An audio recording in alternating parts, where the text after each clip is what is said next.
Hey,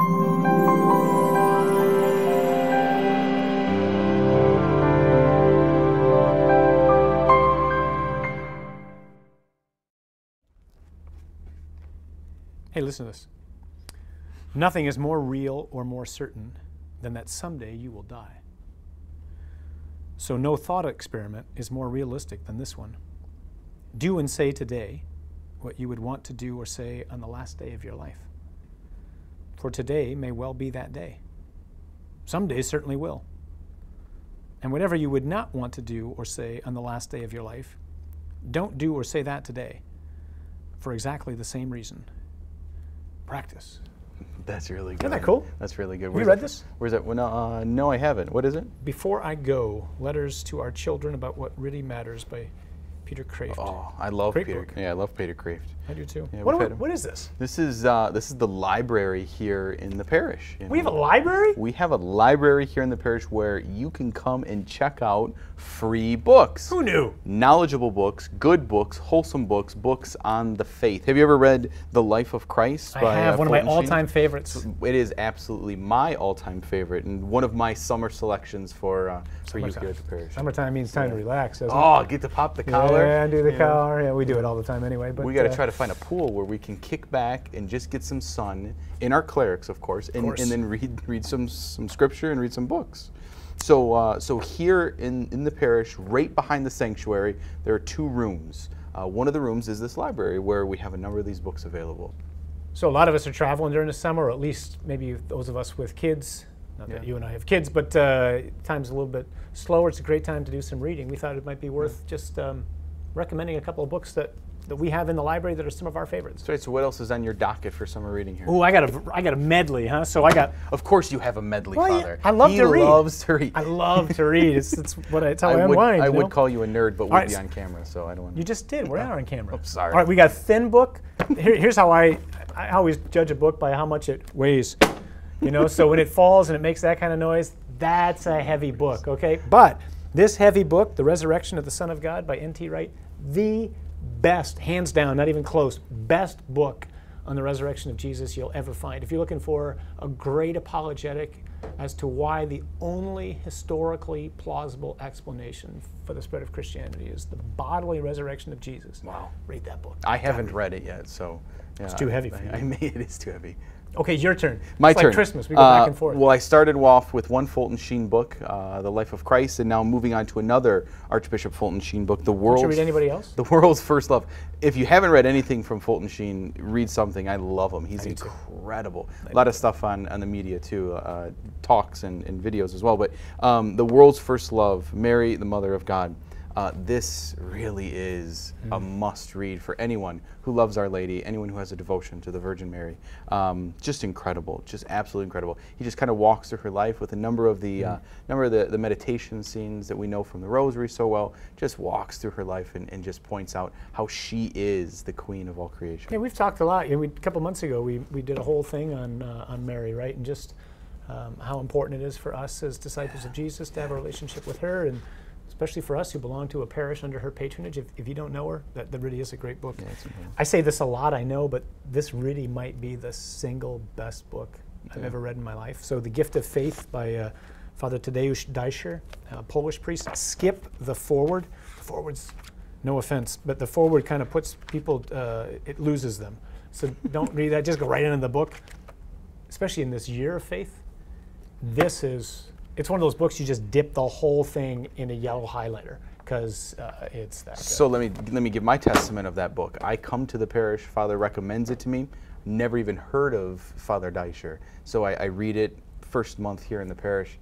I cannot recommend it enough. It is incredible. I tell good stuff, right? It is incredible. Most But you do recommend a lot of books, Father. I gotta say, I gotta be honest. And so my Amazon account is just building and building and building. So yeah. So my next book is actually for many of the young adults here in the parish, George Weigel's Letters to Young Catholics.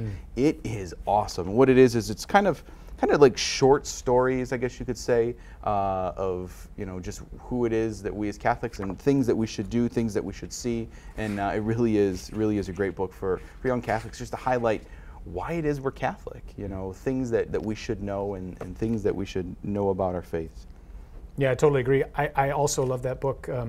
There's that. He's got the, what's the other one? The Courage to be Catholic that he wrote, which is also about the same size. Yeah. Another tremendous book. If you're looking for something a little different, this is an amazing expose. Sexual Sabotage, How One Mad Scientist Unleashed a Plague of Corruption and Contagion on America. It's all about Alfred Kinsey. So, you know, many people may have went and saw the movie with, Liam Neeson, huh? It came out a couple of years ago on Alfred Kinsey. Kinsey is one seriously messed up dude. I can't even read out loud the things this guy did. So he's a professor at Indiana University, who is largely single-handedly responsible for the mess that we're in sexually in our culture. And so many people look up to him as, oh, what an incredible man, great scientist. This stuff should have put him in jail. What you'll find out in here of what this guy did. He is a true pervert, absolutely. He's a pervert. It's a really extraordinary read, just to kind of get an insight, some background as to how we got to the place that we are. Yeah, that's great. I should step on that book. So how is it that we check out a book? You know, we come into the library, right? We find a book, say we're going to select Letters to a Young Catholic by George Weigel. Inside the book, you will find one of those old-fashioned checkout cards that you would find in your old library, right? You fill it out with your name, the date that you're checking it out, and your phone number. You put down your phone number just so that if you are late returning it, which is very often, we can find you. We can find you. The fine volunteers here in the library, they can call you and say, hey, Mr. Mateja, your book is overdue. Could you please return it? So then you fill it out, and then you bring it over here to the circulation box. You place the card into said slot, and then you take out a due date card. Here is the due date card right here, and it does have the due date on there. It is 3 weeks after you have checked the book out. So you have 3 weeks to read a book. You might need 6 weeks to read Father John's recommendations. Certainly for that book. Yeah, you probably want a double book. But nonetheless, you have 3 weeks to check books out. We also have a number of CDs and DVDs and other things. We have children's books, books for the kids.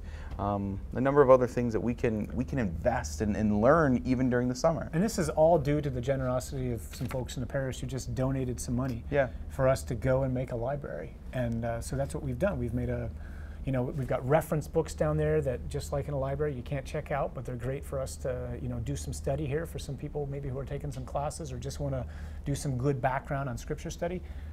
And we've got, as you can tell from some of the selections we've made here today, a whole gamut of books in the library.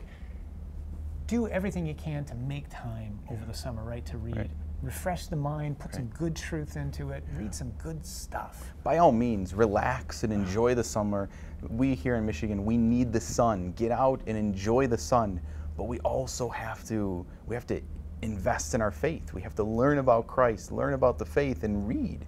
And as Father John said, engage the mind. And so we here in our culture today, we're so engaged in technology, texting, movies, phones, etc. And so now's the summer time just to relax, but we have to give in and read and just enter into the faith. Slow down, just rest, Amen. Relax.